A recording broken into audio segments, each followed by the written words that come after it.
1. júnovú sobotu sa v Levočskom divadle už po 15. krát stretli účastníci Levočského fóra. Hostia Petra Jeseňáka, sociológovia Zora Bútorová, Martin Bútora, Michal Vašečka a politológ Grigorij Mesežníkov diskutovali na tému mentálne mapy Slovenska. Ich úvahy o tom, ako vníma Slovensko samo seba po 20 rokoch, si vypočuli takmer 200 poslucháčov z rôznych kútov republiky. Lebo vždy sa snažíme hľadať nejakú zaujímavú tému. A téma mentálne mapy Slovenska zaujíma jednak nás a myslím si, že aj ľudí, ktorí chodia na Levočské fórum. Rovnomenný názov ako téma diskusie má aj publikácia 4 autorov, ktorých podľa Grigorija Mesežníkova spája presvedčenie o optimálnom modeli vývoja slovenskej spoločnosti. Mentálne mapy Slovenska je vlastne publikácia, ktorá sa skladá zo 40 kapitol. Sú to texty neakademického charakteru, sú to skôr také úvahy, eseje, zamyslenie sa, osobné svedectva o tom, ako sa vyvíjala slovenská spoločnosť posledných 20 rokov. Túto našu knihu sme dali dohromady vo väčšom kolektíve autorov. Takmer 50 ľudí na tom pracovalo. Vznikla ako taká snaha poukázať na to, že 20 rokov po zmene režimu Slovensko je krajinou, ktorá je veľmi pluralitná a má veľmi rozličné samozrejme pohľady na mnohé zásadné veci svojho vývoja. My sme sa pokúsili pozrieť sa na to, kam sa Slovensko po 20 rokoch dostalo a pozrieť sa na to nie len, aké skúsenosti táto krajina nadobudla, ale aký má potenciál na nejaké zmeny.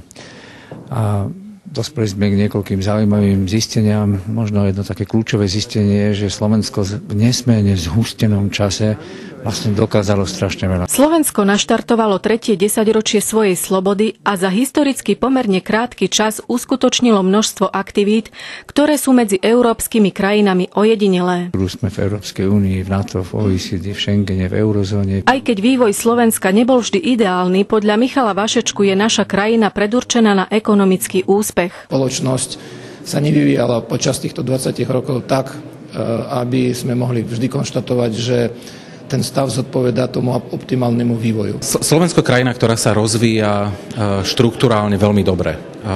Staviame diaľnice, naše mestá sa zmenili.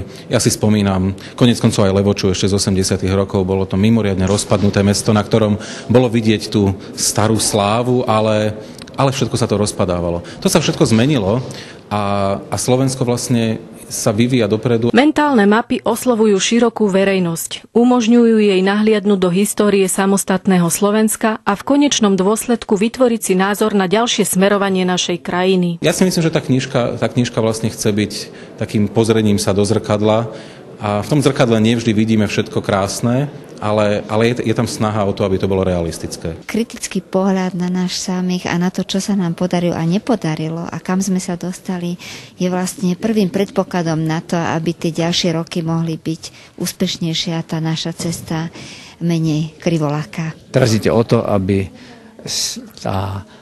tá sila, čo vo vnútri Slovenska drejeme, nejak sa aj hĺbšie zakotvila aj v tej mentalite, v tom každodennom správaní. To znamená, aby ľudia dokázali sa správať morálne. O tom, aké bude ďalšie smerovanie Slovenska v najbližších 4 rokoch, ste už rozhodli v sobotnejších voľbách.